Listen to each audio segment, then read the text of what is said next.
Good morning കൂട്ടുകാരെ. Hindus art and ക്രാഫ്റ്റിൻ്റെ പുതിയൊരു വീഡിയോയിലോട്ട് എൻ്റെ എല്ലാ പ്രിയപ്പെട്ട കൂട്ടുകാർക്കും സ്വാഗതം.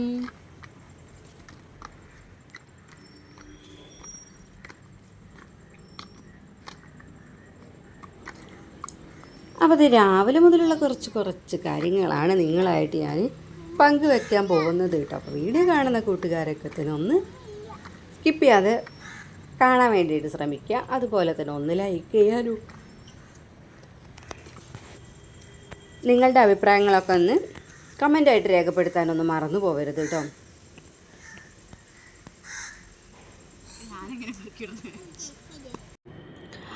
അപ്പോൾ ഇതേ നമ്മൾ കുറച്ച് തേങ്ങയൊക്കെ ഒന്ന് ആട്ടാൻ വേണ്ടി വെളിച്ചെണ്ണ ഉണ്ടാക്കാൻ വേണ്ടിയിട്ട് വെട്ടിയിട്ടിട്ടൊക്കെ ഉണ്ടായിരുന്നു കേട്ടോ. അപ്പോൾ അത് കൊണ്ട് നിരത്തലും എടുത്തു കൊണ്ടുവരലും ഒക്കെയാണ് പണി കേട്ടോ.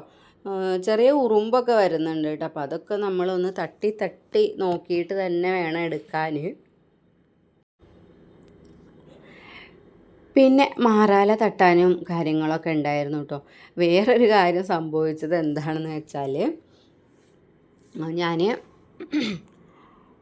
വിറക് തിളപ്പിക്കാൻ വേണ്ടിയിട്ട്, അതായത് രാവിലെ തിളപ്പിക്കാൻ വേണ്ടിയിട്ട് ഇന്നലെ വൈകുന്നേരം ഞാൻ കുറച്ച് വിറക് എടുത്തിട്ട് തിണ്ടിൽ കൊണ്ടുവന്നിട്ടിട്ടുണ്ടായിരുന്നു കേട്ടോ. തിണ്ട് എന്ന് പറഞ്ഞാൽ ഏറെ ഭാഗം ഉണ്ടാവില്ലേ, നടക്കാനൊക്കെ പറ്റുന്ന ആ ഒരു ഭാഗത്ത് കൊണ്ടുവന്നിട്ടിട്ടുണ്ടായിരുന്നേ. അപ്പം അത് ആ ഒരു ടൈമിൽ നമ്മൾ ധൃതി പിടിച്ച് എടുക്കാൻ പോവണ്ടല്ലോ എന്ന് വിചാരിച്ചിട്ട് റെഡിയാക്കി വെച്ചതായിരുന്നു കേട്ടോ. ഒരു ദിവസം കത്തിക്കാനുള്ള വിറക് അത്ര റെഡിയാക്കി വെച്ചിട്ടുണ്ടായിരുന്നു.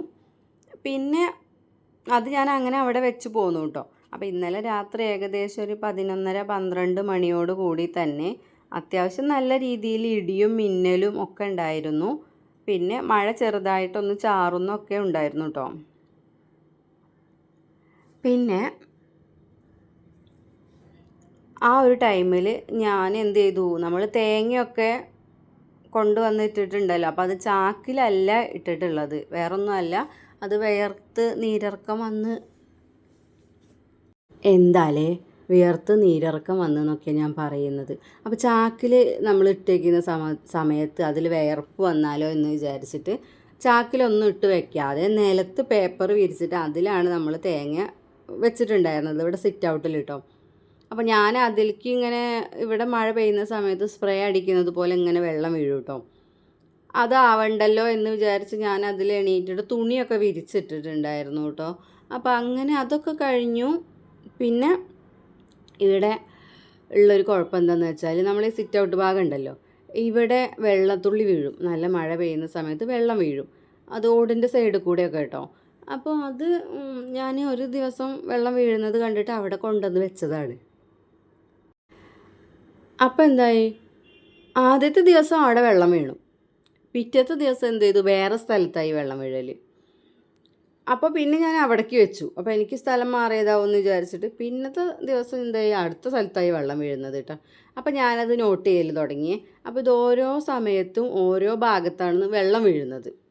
കറക്റ്റ് ഒരു സ്ഥലമോ എന്താണ് കുഴപ്പമൊന്നും നമുക്ക് മനസ്സിലാക്കാൻ വേണ്ടി പറ്റില്ല കേട്ടോ. ഓരോ ഭാഗത്ത് ഓരോ മഴയ്ക്ക് ഓരോ ഭാഗത്താണ് വെള്ളം വീഴുന്നത്. അപ്പോൾ അങ്ങനെ ആയതുകൊണ്ട് തന്നെ ആ ഒരു കാര്യം അങ്ങനെ ഞാൻ മുണ്ടൊക്കെ വെച്ചിട്ട് തുണിയൊക്കെ വിരിച്ചിട്ട് ഞാൻ തേങ്ങയൊക്കെ അടച്ച് വെച്ചു കേട്ടോ. പിന്നെ രാവിലെ ഏകദേശം ഒരു 4 മണിയൊക്കെ തൊട്ട് പെരുമഴയായിരുന്നു കേട്ടോ രാവിലെ മുതൽ ഉണ്ടായിരുന്നത്. ഇടിയും ഉണ്ടായിരുന്നു. അങ്ങനെ ഒരു 6 മണി വരെ അത്യാവശ്യം നല്ല രീതിയിൽ തന്നെ മഴ പെയ്തിട്ടുണ്ടായിരുന്നു കേട്ടോ. ഒന്നും ഇങ്ങോട്ട് തണുത്തു. ഞാൻ വിചാരിച്ചു കറണ്ടൊക്കെ പോകും, പണിയാകും എന്നൊക്കെ, പക്ഷെ ഒന്നും ഉണ്ടായതൊന്നുമില്ല. പിന്നെ ഞാൻ വിറക് എടുത്ത് വെച്ചതെന്ന് പറഞ്ഞില്ലേ, അത് രാവിലെ ആയപ്പോഴേക്ക് അവിടെയൊക്കെ ആകെ നനഞ്ഞ്, ആ വിറകൊക്കെ ആകെ നനഞ്ഞ്, നേരെ മറിച്ച് ഞാനത് ആ മുറ്റത്താണ് ഇടുന്നത് വെച്ചാൽ അത് നനയലും ഉണങ്ങലും കഴിഞ്ഞിട്ടുണ്ടായിരിക്കും കേട്ടോ. ഇത് നനഞ്ഞ് അങ്ങനെ കിടക്കുമായിരുന്നു. അപ്പോൾ ഏതായാലും അത് പിന്നെ ഞാൻ പുറത്ത് കൊണ്ടുപോയി ഇട്ടു കേട്ടോ. പിന്നെ വേറെ വിറകൊക്കെ എടുത്തുകൊണ്ട് വന്നിട്ട് വെള്ളം ഉണ്ടാക്കി. പിന്നെ ഞാൻ ആദ്യം ഒരു ചെമ്പ് വെള്ളം ഗ്യാസിലുണ്ടാക്കി കേട്ടോ. പിന്നെ തികയില്ലല്ലോ എന്ന് വിചാരിച്ചിട്ട് പിന്നെ ബാക്കിയാണ് വിറകൊക്കെ, ഉണങ്ങിയ വിറകൊക്കെ എടുത്തുകൊണ്ട് വന്ന് വെള്ളമൊക്കെ ഉണ്ടാക്കിയിട്ടുണ്ടായിരുന്നത് പിന്നെ ആയിരുന്നു കേട്ടോ. പിന്നെ ഞാൻ സംസാരിക്കുന്ന സമയത്ത് ഇപ്പം ഈ ഇടയായിട്ട് എനിക്ക് കിട്ടിയിട്ടുള്ളൊരു അറിവാണ് കേട്ടോ. നമ്മൾ സംസാരിക്കുന്നതിൽ ഞാൻ ഈ ഉണ്ടായിരുന്നു എന്നൊക്കെ ഉള്ളതില്ലേ, ഉണ്ടായിരുന്നു എന്നൊക്കെ ഉള്ളത് ഉണ്ടായിരുന്നു അങ്ങനെ ആ ഒരു രീതിയിലാണ് സംസാരിക്കുക കേട്ടോ. അന്ന് അങ്ങനെ ഉണ്ടായിരുന്നു, ആ ഒരു രീതിയിലാണ് ഞാൻ സംസാരിക്കണത്. അപ്പോൾ അതിൽ ചെറിയ മിസ്റ്റേക്ക് ഉണ്ട്. അത് ഉണ്ടായിരുന്നു ഈ വെച്ചിട്ടാണ് വരുന്നത് എന്നുള്ളത് ഞാൻ ഈയിടെ ആയിട്ടാണ് അറിഞ്ഞിട്ടുണ്ടായിരുന്നത് കേട്ടോ. അപ്പം അങ്ങനെ ഞാൻ സംസാരിക്കണം എന്ന് വിചാരിച്ചിട്ടുണ്ടായിരുന്നില്ല. അതേ വീണ്ടും അത് വന്നത് കണ്ടില്ല. അപ്പോൾ ഞാൻ നോർമലായിട്ട് ഉണ്ടായിരുന്നു എന്നങ്ങനെ പറയുമോ. അപ്പോൾ അത് കേൾക്കുന്ന ആൾക്കാർക്ക് അത് ഈ വെച്ചിട്ടാണ് കേൾക്കുന്നത് എന്നുള്ളത് എനിക്ക് അറിയണ്ടായിരുന്നില്ല കേട്ടോ. അപ്പോൾ ഞാൻ ശ്രമിക്കുന്നുണ്ട് ആ ഉണ്ടായിരുന്നു എന്നുള്ളത് മാറ്റിയിട്ട് ഉണ്ടായിരുന്നു എന്നാണെങ്കിൽ ഉണ്ടായിരുന്നു എന്ന് തന്നെയുള്ള രീതിയിൽ സംസാരിക്കാൻ വേണ്ടിയിട്ട് ഞാൻ നോക്കുന്നുണ്ട്. എത്രത്തോളം പറ്റുമെന്ന് എനിക്കറിയില്ല കേട്ടോ. ഇതിപ്പോൾ എന്താണെന്ന് വെച്ചാൽ നമ്മൾ നോർമലായിട്ട് സംസാരിക്കുന്ന ആ ഒരു രീതിയിൽ വരുന്നതല്ലേ. എനിക്കത് ശരിക്കും തിരുത്തണമെന്നുണ്ട് കേട്ടോ. പിന്നെ ഓരോ ശൈലി അല്ലെങ്കിൽ ഓരോ രീതി അങ്ങനെ ആയതുകൊണ്ടായിരിക്കാം. ഏതായാലും ഞാൻ അറിഞ്ഞ സ്ഥിതിക്ക് ഞാനത് മാറ്റണം എന്ന് ഞാൻ വിചാരിക്കുന്നുണ്ട്. പക്ഷെ നമ്മളത് അത്ര പെട്ടെന്ന് നടക്കുമെന്ന് എനിക്ക് തോന്നുന്നില്ല കേട്ടോ. ഇപ്പം ഞാനിത് നോട്ട് ചെയ്യൽ തുടങ്ങിയിട്ട് തന്നെ 2-3 ദിവസമായിട്ടുണ്ട്. അപ്പോൾ അതിലൊക്കെ അങ്ങനെ തന്നെയാണ് വരുന്നത്. ഞാൻ നോക്കുന്നുണ്ട്. പക്ഷേ അത് അപ്പോഴേക്കും നമ്മൾ പറഞ്ഞു കഴിഞ്ഞിട്ടുണ്ടാകും. ഏതായാലും നമുക്ക് നോക്കാം എത്രത്തോളം എത്തും, അല്ലെങ്കിൽ ശരിയാക്കാൻ പറ്റുമോ എന്നുള്ളതൊരു ചലഞ്ചായിട്ട് ഏറ്റെടുക്കണമെങ്കിൽ കൂടി അത് ഓർമ്മ ഉണ്ടാവണ്ടേ, വേണമല്ലോ അല്ലേ. അപ്പോൾ നമുക്ക് ശ്രമിക്കാം. അപ്പം അങ്ങനെ കുറേ ഓരോരോ പരിപാടികളുമായിട്ട് അങ്ങനെ നടന്നുകൊണ്ടിരിക്കുന്നുണ്ട് കേട്ടോ. അപ്പോൾ നല്ല മഴയായിരുന്നു എന്ന് ഞാൻ പറഞ്ഞില്ലേ. പിന്നെ ഒരു കാര്യം എന്താണെന്ന് വെച്ചാൽ, ഞാൻ ഹാളിലുണ്ടായിരുന്ന സോഫ എടുത്തിട്ട് സിറ്റ് ഔട്ടിലേക്ക് വെച്ചിട്ടുണ്ടായിരുന്നു. കാര്യം വേറൊന്നുമല്ല, അപ്പൂസ് അതിൽ ചാടിയിട്ട്, പിന്നെ അതുപോലെ തന്നെ ടി വിൻ്റെ അടുത്താണ് അത് നിൽക്കുന്നത്. അപ്പോൾ അതുകൊണ്ട് അവൻ അവിടെ പോയിരുന്നിട്ട് ടി വി കാണുക. അങ്ങനെയാണത് ഞാൻ സിറ്റ് ഔട്ടിലേക്ക് മാറ്റി വെച്ചിട്ടുണ്ടായിരുന്നത് കേട്ടോ. വീണ്ടും ഈ മഴ ഞാൻ പറഞ്ഞില്ലേ, ഒരു ഭാഗത്ത് മഴ വീഴും, ഒരു ഭാഗത്ത് നമ്മളത് നീക്കി വെച്ചിട്ട് കാര്യമില്ല. ഓരോ സ്ഥലത്താണ് മഴവെള്ളം വീഴുന്നത്. അതുകൊണ്ട് അത് വീണ്ടും ഞാൻ എടുത്തിട്ട് ഹാളിലേക്ക് ഇട്ടിട്ടുണ്ട് കേട്ടോ. അപ്പോൾ ഇന്നലത്തെ പരിപാടിയൊക്കെ അങ്ങനെയുള്ള ഓരോരോ ചെറിയ പരിപാടികളായിരുന്നു ഇന്നലെ ഉണ്ടായിരുന്നത്.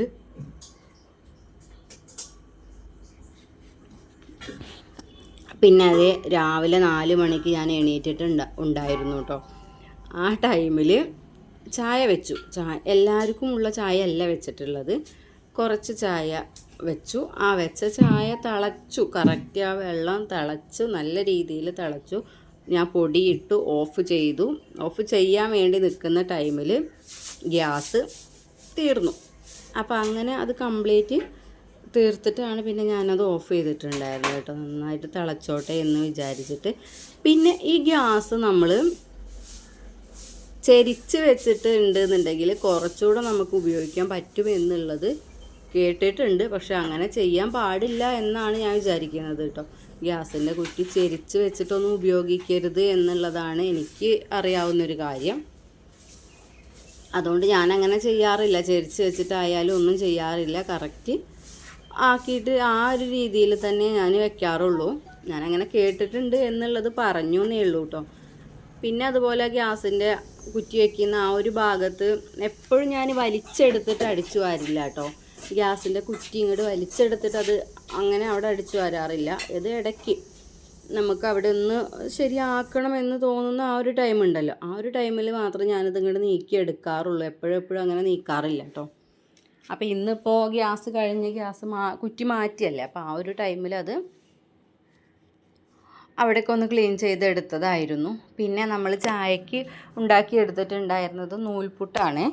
ഇതൊക്കെ പിന്നെ ഞാൻ 6 മണിയൊക്കെ ആയ ഒരു ടൈമിൽ തന്നെയാണ് ഉണ്ടാക്കിയെടുത്തിട്ടുള്ളത് കേട്ടോ. 4 മണിക്ക് എണീറ്റ് ഞാൻ ചായ ഉണ്ടാക്കി.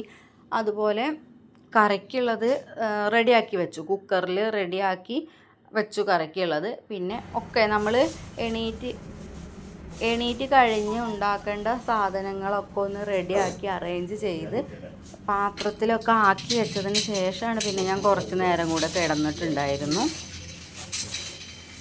പിന്നെ 6 മണി ഒക്കെ ആയപ്പോൾ നമ്മൾ വീണ്ടും നമ്മളെ പരിപാടികൾ തുടങ്ങിയിട്ടുണ്ട്. അങ്ങനെ നൂൽപുട്ടും ഗ്രീൻ പീസ് കറിയാണ് ഉണ്ടാക്കിയിട്ടുള്ളത് കേട്ടോ. കോമ്പിനേഷൻ അത്ര നല്ലതല്ല എങ്കിൽ കൂടിയും ഞാനതാണ് ഉണ്ടാക്കി എടുത്തിട്ടുണ്ടായിരുന്നത്. അപ്പോൾ കുറച്ച് എണ്ണയൊക്കെ സ്പ്രെഡ് ചെയ്തിട്ടാണ് നമ്മൾ ഇഡ്ഡലി തട്ടിൽ വെക്കുകയാണ് എന്നുണ്ടെങ്കിൽ ഒന്ന് പെർഫെക്റ്റ് ആയിട്ട് നമ്മളത് എടുക്കുന്ന ടൈമിൽ കിട്ടിക്കോളും.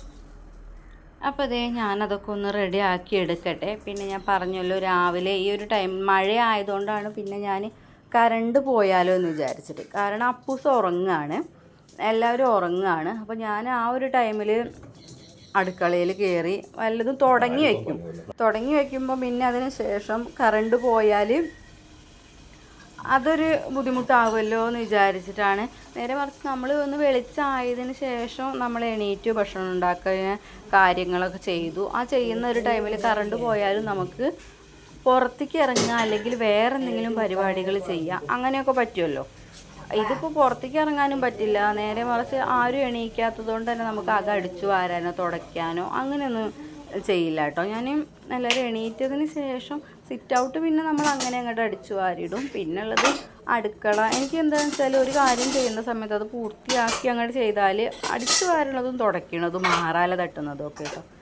അല്ലാതെ നമ്മളെ സാഹചര്യത്തിനനുസരിച്ച് നമ്മളെ അവസ്ഥയ്ക്കനുസരിച്ചൊക്കെ കുറച്ച് ഞാൻ ചെയ്യും. അടിച്ചു വാരൽ, തുടയ്ക്കൽ, മാറാല തട്ടൽ ഇങ്ങനെയുള്ള കാര്യങ്ങളൊന്നും അങ്ങനെ ചെയ്യില്ല കേട്ടോ. അപ്പം അതുകൊണ്ട് തന്നെ അതൊക്കെ അവർ എണീറ്റിട്ട് വേണം ചെയ്യാൻ എന്ന് വിചാരിച്ചിട്ടാണ് കേട്ടോ. അതുകൊണ്ടാണ് ഞാൻ അങ്ങനെ കറണ്ട് പോകുമെന്നുള്ളൊരിതിൽ പിന്നെ പോയിട്ട് കിടന്നു കഴിഞ്ഞ് ഒരു 6 മണിയൊക്കെ ആയപ്പോൾ ഏകദേശം വെളിച്ചമൊക്കെ വരുന്ന ആ ഒരു ടൈം ആയപ്പോഴാണ് പിന്നെ ഞാൻ എണീറ്റിട്ടുണ്ടായിരുന്നത്. അങ്ങനെ അടുക്കളയിലെത്തി നൂൽപുട്ടും കറിയും ഒക്കെ റെഡിയാക്കി. രണ്ടാമത്തെ ട്രിപ്പ് നൂൽപുട്ടും കൂടെ റെഡിയാക്കിക്കൊണ്ടിരിക്കുകയാണ് കേട്ടോ. അപ്പോൾ ഏട്ടനൊന്ന് നേരത്തെ പോകാനുണ്ട്. അതുകൊണ്ട് തന്നെ പെട്ടെന്ന് അല്ലാന്നുണ്ടെങ്കിലും നമ്മൾ എണീറ്റ് കഴിഞ്ഞ് നമ്മൾ തുടങ്ങിക്കഴിഞ്ഞാൽ പിന്നെ എന്തായാലും നമ്മൾ പെട്ടെന്ന് തീർക്കും. ഒരു പണിയുടെ മൾട്ടി ടാലൻറ്റഡ് ആണ് പൊതുവേ എന്ന് പറയും കേട്ടോ. ഞാനും ചില സമയങ്ങളിലൊക്കെ അങ്ങനെ ചിന്തിച്ചിട്ടുണ്ടായിരുന്നു കേട്ടോ. നമ്മളിപ്പോൾ അടുപ്പ് കത്തിച്ചിട്ട് അവിടെ കത്തിക്കൊണ്ടിരിക്കുകയാണെങ്കിൽ തന്നെ നമ്മൾ സ്റ്റൗവിൻ്റെ മുകളിൽ 2 സ്റ്റൗവിൻ്റെ മുകളിലായിട്ട് ചിലപ്പോൾ എന്തെങ്കിലും വെച്ചിട്ടുണ്ടായിരിക്കും. അതുപോലെ ആ ഒരു ടൈമിൽ തന്നെ നമ്മൾ എന്തെങ്കിലും വേറെ എന്തെങ്കിലുമൊക്കെ ചെയ്തുകൊണ്ടിരിക്കുമല്ലോ. ചില ആളുകൾക്ക് എന്താണെന്ന് വെച്ചാൽ ഒരു പണി കഴിഞ്ഞിട്ട് മാത്രമേ അടുത്തൊരു പണി തുടങ്ങാൻ വേണ്ടി പറ്റുള്ളൂ കേട്ടോ. അങ്ങനെയുള്ളവരുണ്ട്. ഓരോരുത്തർക്കും ഓരോ രീതിയിലായിരിക്കുമല്ലോ. ഒന്ന് ചെയ്ത് ശീലിച്ചിട്ടുള്ളത് എങ്ങനെയാണോ അങ്ങനെ, അല്ല എന്നുണ്ടെങ്കിൽ നമ്മളെ സാഹചര്യം എങ്ങനെയാണോ അങ്ങനെ. ഒരാൾ എന്ത് ചെയ്ത് ശീലിച്ചു എന്ന് വിചാരിച്ചിട്ട് അതുപോലെ തന്നെ ചെയ്തുകൊണ്ടിരിക്കണം എന്നൊന്നുമില്ല. ഇപ്പോൾ പ്രത്യേകിച്ച് എൻ്റെ ഒരു കാര്യത്തിലാണ് എങ്കിൽ തന്നെ അങ്ങനെ തന്നെയാണ് കേട്ടോ. ആദ്യം നമ്മളിപ്പോൾ ഞാൻ എൻ്റെ വീട്ടിലൊക്കെ എന്തെങ്കിലും ചെയ്യുകയാണെങ്കിൽ തന്നെ ഒരു കാര്യമൊക്കെ നമുക്ക് ചെയ്യാനുണ്ടാവുള്ളൂ. എല്ലാ കാര്യങ്ങളും അല്ലെങ്കിൽ ഒരുപാട് കാര്യങ്ങളൊന്നും നമുക്ക് ചെയ്യാനുണ്ടാവില്ല. ഒന്നെങ്കിൽ അടിച്ചു വാരുക, അല്ലെങ്കിൽ തുടയ്ക്കുക, അല്ലെങ്കിൽ അലക്കുക, അല്ലെങ്കിൽ വെള്ളം എടുക്കുക.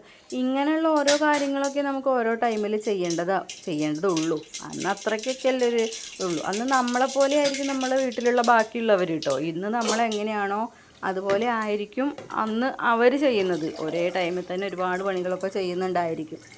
പിന്നെ ഇവിടെ പ്രത്യേകിച്ച് ഇപ്പോൾ എന്താ വെച്ചാൽ നമ്മൾ ഒറ്റയ്ക്കൊക്കെ ആണ് എന്നുണ്ടെങ്കിൽ നമ്മൾ വിചാരിച്ച ആ ഒരു ടൈമിൽ വിചാരിച്ച രീതിയിൽ ചില കാര്യങ്ങളൊക്കെ നമുക്ക് ചെയ്തു തീർക്കാൻ പറ്റും. എല്ലാ കാര്യങ്ങളൊന്നും പറ്റില്ല എങ്കിൽ കൂടി. അപ്പം ഞാൻ അത്യാവശ്യം നമ്മൾ ഒരു കാര്യം ചെയ്യുകയാണെങ്കിൽ ആ ഒരു ടൈമിൽ തന്നെ വേറെ എന്തെങ്കിലുമൊക്കെ ചെയ്യാൻ പറ്റും എന്നുണ്ടെങ്കിൽ അതൊക്കെ ചെയ്തുകൊണ്ടിരിക്കും കേട്ടോ. അലക്കാനുള്ളതാണെന്നുണ്ടെങ്കിൽ അത് മെഷീനിലിട്ട് വരും, മെഷീൻ അലക്കിക്കോളും. നമുക്ക് പണിയില്ലല്ലോ എന്നൊന്നും ചിന്തിക്കേണ്ട കേട്ടോ. മെഷീനിൽ ഇടാനുള്ളത് ഇടാൻ സമയം തന്നെ വേണം. എത്ര പണിയില്ല എന്ന് പറഞ്ഞാലും ഉള്ള പണി ചെയ്യാൻ എന്തായാലും സമയം വേണമല്ലോ, അത്രയേ ഉള്ളൂ കേട്ടോ. അപ്പോൾ ഞാൻ ഒരു സമയം കൊണ്ട് ചെയ്യാൻ പറ്റുന്ന എല്ലാ കാര്യങ്ങളും ചെയ്തിട്ട് വെറുതെ ഇരിക്കും. അല്ലാണ്ട് ഒന്നിനു പുറകെ ഒന്നൊന്നായി വന്നിട്ട് 24 മണിക്കൂറും പണിയെടുത്തുകൊണ്ടിരിക്കുന്ന അങ്ങനെ ഒരു ടൈപ്പല്ല കേട്ടോ. അങ്ങനെ നമ്മൾ ചീരയൊക്കെ ഒന്ന് ഉണ്ടാക്കാനുണ്ടായിരുന്നു. അപ്പോൾ ഇത് ചുവന്ന ചീരയാണ് കേട്ടോ. അപ്പോൾ അതൊന്ന് ഉപ്പേരി ഉണ്ടാക്കി എടുത്തിട്ടുണ്ടായിരുന്നു. പിന്നെ നമുക്ക് കുറച്ച് മീൻകറി ഉണ്ടാക്കാൻ വേണ്ടി ഇതൊന്ന് കുറുകി കിട്ടുന്നത് വരെ ഉണ്ടാക്കുന്നുണ്ട് കേട്ടോ. പിന്നെ ഈ ഇടയായിട്ട് അപ്പൂസിന് തുടങ്ങിയ പണിയാണിത് എന്നുള്ളത് ഞാൻ കഴിഞ്ഞ വീഡിയോയിൽ പറഞ്ഞിട്ടുണ്ടായിരുന്നു. ഈ 2 പാവക്കുട്ടി വെച്ചിട്ട് കളിക്കുന്നത്. ഇതിന് ഷർട്ട് ഇട്ട് കൊടുക്കുക. അപ്പൂസ് 6 മാസം ആ ഒരു ടൈമിലുള്ള അപ്പൂസിൻ്റെ ഷർട്ടാണ് ഈ കാണുന്നത് കേട്ടോ. സെറ്റ് ഉണ്ടാവുമല്ലോ, ട്രൗസർ കുപ്പായം കൂടിയിട്ടുള്ള സെറ്റ്, ആ ഒരു ഡ്രസ്സാണ് അത് കേട്ടോ. അപ്പോൾ അവനതൊക്കെ ഇട്ട് കൊടുത്ത് ഒറ്റയ്ക്ക് തന്നെ ഇട്ട് കൊടുക്കും. ഒറ്റയ്ക്ക് തന്നെ ആ ഡ്രസ്സൊന്നും അത് ഊരിയിട്ട് ചെറിയ പാവക്കുട്ടിക്ക് ഇട്ട് കൊടുക്കും, വലിയ പാവക്കുട്ടിക്ക് ഇട്ട് കൊടുക്കും. ഇതൊക്കെയാണ് ഇപ്പോൾ ഇവിടുത്തെ പരിപാടികൾ കേട്ടോ. അപ്പോൾ ഞാൻ പറഞ്ഞു അവന് കുട്ടികളുടെ പോലെയുള്ള ടോയ്സ് ഉണ്ടാവില്ലേ, തുണി കൊണ്ട് ഉണ്ടാക്കിയിട്ടുള്ള, അത് മേടിക്കണം എന്നുള്ളത് ഇങ്ങനെ വിചാരിക്കുന്നുണ്ട് കേട്ടോ. അപ്പോൾ ഇനിയിപ്പോൾ അത് പുറത്ത് പോകുമ്പോൾ ഒന്ന് നോക്കണം എന്നുണ്ട്. പണ്ട് ഞാൻ കണ്ടതായിരുന്നു അത് കേട്ടോ. പിന്നെ അതിനെക്കുറിച്ച് എന്താ എങ്ങനെ ഏതാ എന്നുള്ളതൊന്നും അറിയില്ല, അതുകൊണ്ടാണ്. അപ്പോൾ ഇന്നത്തെ എൻ്റെ കുഞ്ഞു വീഡിയോയും വിശേഷങ്ങളെന്ന് പറയാൻ ഇത്രയൊക്കെ ഉണ്ടായിരുന്നുള്ളൂ കേട്ടോ. നാളെ ഞാൻ പുതിയൊരു വിശേഷവുമായിട്ട് വരാം. അതുവരെ tata bye bye, see you, take care.